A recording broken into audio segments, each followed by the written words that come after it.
மருத்துவ சேவைகளுக்காக 147 அவசர கால ஊர்திகளை முதலமைச்சர் மு.க.ஸ்டாலின் தொடங்கி வைத்தார். தலைமை செயலகத்தில் மருத்துவத்துறை சார்பில் 30,28,00,000 மதிப்பீட்டில் 147 அவசர கால ஊர்திகளை வழங்கும் நிகழ்ச்சி நடைபெற்றது. இதில் கலந்து கொண்ட முதலமைச்சர் அவசர கால ஊர்திகளின் சேவைகளை கொடியசைத்து தொடங்கி வைத்தார்.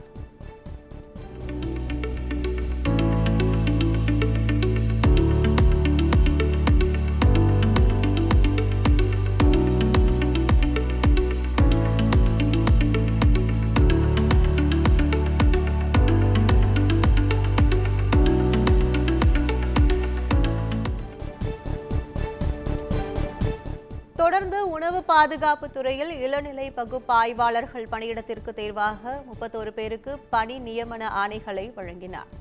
பின்னர் கலைஞர் கருவூல இணைய பக்கத்தை தொடங்கி வைத்து சங்கத்தமிழ் நாட்காட்டியை முதலமைச்சர் வெளியிட்டார்.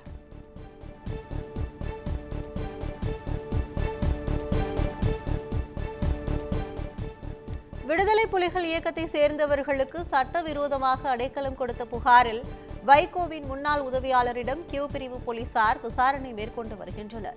இலங்கையைச் சேர்ந்த நவநாதன், இலக்கியன் ஆகியோர் சட்டவிரோதமாக சென்னையை அடுத்த மாங்காடு பகுதியில் தங்கியிருப்பதாக தமிழக கியூ பிரிவு போலீசாருக்கு தகவல் கிடைத்தது. அதன் அடிப்படையில் 2 பேரையும் கடந்த மாதம் கைது செய்து விசாரணை மேற்கொண்டதில் கள்ளத்தோணி மூலமாக இலங்கையில் இருந்து தமிழகம் வந்தது தெரியவந்தது. இந்நிலையில் 2 பேருக்கும் சட்டவிரோதமாக அடைக்கலம் கொடுத்ததாக மதிமுக பொதுச் செயலாளர் வைகோவின் முன்னாள் உதவியாளர் பிரசாந்த் என்பவரிடம் கியூ பிரிவு போலீசார் தீவிர விசாரணையை நடத்தி வருகின்றனர்.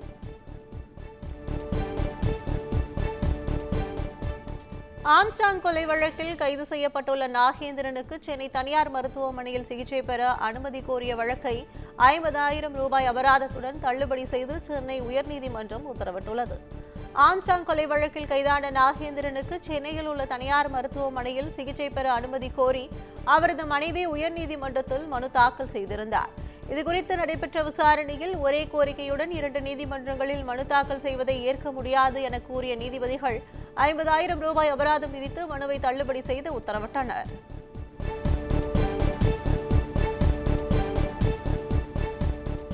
யூடியூபர் திவ்யா, கார்த்திக் உள்ளிட்டோரின் ஜாமீன் மனு மீதான விசாரணையை உயர்நீதிமன்ற மதுரை அமர்வு 6ஆம் தேதிக்கு ஒத்திவைத்தது. சிறுவர்களுக்கு பாலியல் தொல்லை கொடுத்த வழக்கில் கடந்த 29ஆம் தேதி யூடியூபர்களான திவ்யா கள்ளச்சி, சித்ரா கார்த்தி, ஆனந்த் ஆகிய 4 பேர் கைது செய்யப்பட்டு சிறையில் அடைக்கப்பட்டனர்.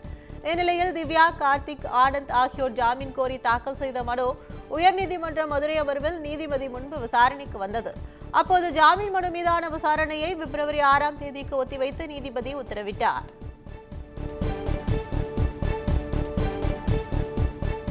விசாரணை கைதிகளின் ரத்த சொந்தம் இறப்புக்கு விடுப்பு வழங்குவது போல 11வது நாள் காரியத்துக்கும் விடுப்பு வழங்குவது குறித்து சிறை நிர்வாகமே முடிவெடுக்க சென்னை உயர்நீதிமன்றம் அறிவுறுத்தியுள்ளது. சென்னையை சேர்ந்த மரியா சுமல்யா என்பவர் சென்னை உயர்நீதிமன்றத்தில் மனு ஒன்றை தாக்கல் செய்திருந்தார். அதில் தனது தாயின் 11ஆம் நாள் காரியத்தில் கலந்து கொள்ளவும் அதற்கான ஏற்பாடுகளை செய்யவும் தனது தந்தைக்கு 11 நாட்கள் அவசர விடுப்பு வழங்க கோரி அளிக்கப்பட்ட விண்ணப்பம் நிராகரிக்கப்பட்டதாக கூறியுள்ளார். இந்த மனுவை விசாரித்த நீதிபதிகள் ரத்த சொந்தம் என்று யாராவது மரணம் அடைந்தால் விசாரணை கைதிகளுக்கு சிறை நிர்வாகமே அவசர விடுப்பு வழங்குவது போல 11ஆம் நாள் காரியத்திற்கும் சிறை நிர்வாகமே விடுப்பு வழங்கலாமே என நீதிபதிகள் யோசனை தெரிவித்தனர். அவ்வாறு செய்யும் பட்சத்தில் இதுபோன்ற வழக்குகளை தவிர்க்கலாம் என கூறிய நீதிபதிகள் இதுகுறித்து சிறை நிர்வாகம் பரிசீலிக்கும்படி அறிவுறுத்தினர்.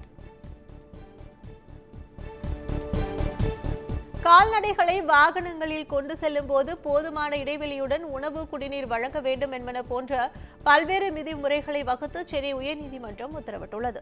தமிழகத்திலிருந்து 3 கண்டெய்னர் லாரிகளில் கேரளாவுக்கு அடிமாடுகளாக கொண்டு செல்லப்பட்ட 117 மாடுகளையும் 2 கன்றுகளையும் செங்கல்பட்டு மற்றும் அச்சரப்பாக்கம் போலீசார் மீட்டனர். பின்னர் கால்நடைகளை மீட்டு திருவள்ளூரில் உள்ள ஒரு கோசலைகளிடம் ஒப்படைத்தனர். இந்த கால்நடைகள் ஆந்திராவிலிருந்து விவசாயத்திற்காகவும் இனப்பெருக்கத்திற்கும் உரிய உரிமங்களுடன் கொண்டுவரப்பட்டதாக கால்நடை உரிமையாளர்கள் சென்னை உயர்நீதிமன்றத்தில் வழக்கு தாக்கல் செய்திருந்தனர். இதுகுறித்து நடைபெற்ற விசாரணையில் கால்நடைகளில் பல கருத்தடை செய்யப்பட்டுள்ள நிலையில் அவை இனப்பெருக்கத்திற்கு கொண்டு வரப்பட்டன என்ற வாதம் தவறு என கூறிய நீதிபதி கால்நடைகளை வாகனங்களில் கொண்டு செல்ல பல்வேறு விதிமுறைகளை வகுத்து உத்தரவிட்டார். சென்னையில் ஆபத்தான முறையில் மாநகர பேருந்தை இயக்கியபடியே ரீல்ஸ் பதிவிட்ட ஓட்டுநர், நடத்துனர் பணி நீக்கம் செய்யப்பட்டுள்ளனர். வடபழனி பணிமனையில் தற்காலிக ஓட்டுநர் மற்றும் நடத்துனராக பணியாற்றி வரும் இருவர் பயணிகளுடன் பேருந்து இயக்கிக் கொண்டிருக்கும் போது ஆபத்தான முறையில் ரீல்ஸ் எடுத்து தங்களது சமூக வலைதள பக்கத்தில் பதிவிட்டு இருப்பது பெரும் சர்ச்சையானது.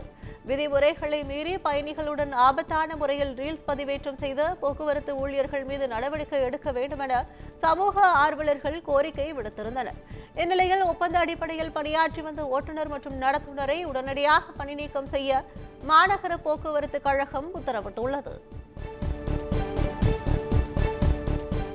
சென்னை ஜாபர்கான்பேட்டையில் பெரியார் சிலையை அவமதித்த விவகாரத்தில் கைது செய்யப்பட்ட நாம் தமிழர் கட்சியைச் சேர்ந்த நிர்வாகி மீது 6 பிரிவுகளின் கீழ் போலீசார் வழக்கு பதிவு செய்துள்ளனர். நாம் தமிழர் கட்சி நிர்வாகி அஜய் என்பவர் ஜாபர்கான்பேட்டை ஏரிக்கரை தெருவில் உள்ள பெரியார் சிலையை அவமதித்து அவற்றை முகநூல் பக்கத்தில் நேரலை செய்துள்ளார். இதை கண்ட மதிமுகவினர் அவரை பிடித்து குமரன் நகர் காவல் நிலையத்தில் ஒப்படைத்தனர். பின்னர் பெரியார் சிலையை அவமதித்த நாதக நிர்வாகியை போலீசார் கைது செய்தனர். இந்நிலையில் அவர் மீது 6 பிரிவின் கீழ் வழக்கு பதிவு செய்த போலீசார் சைதாப்பேட்டை நீதிமன்ற நீதிபதி முன்பு ஆஜர்படுத்தி புழல் சிறையில் அடைத்தனர்.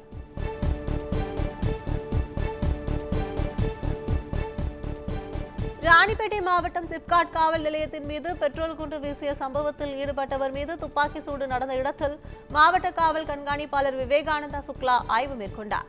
பெட்ரோல் குண்டு வீச்சு தொடர்பாக சென்னையில் கைதாகி ராணிப்பேட்டை கொண்டுவரப்பட்ட ஹரி, பரத், விஷால் ஆகியோரில் ஹரி வாடியசத்திர பகுதியில் எஸ்ஐயை தாக்கிவிட்டு தப்பிக்க முயன்றபோது எஸ்ஐ முத்தீஸ்வரன் துப்பாக்கியால் சுட்டுப் பிடித்தார். இந்நிலையில் சம்பவ இடத்தை எஸ்பி விவேகானந்தா சுக்லா பார்வையிட்டார். மேலும் தடயவியல் நிபுணர்கள் அங்கு கைரேகை பதிவுகள் மற்றும் தடயங்களை சேகரித்தனர்.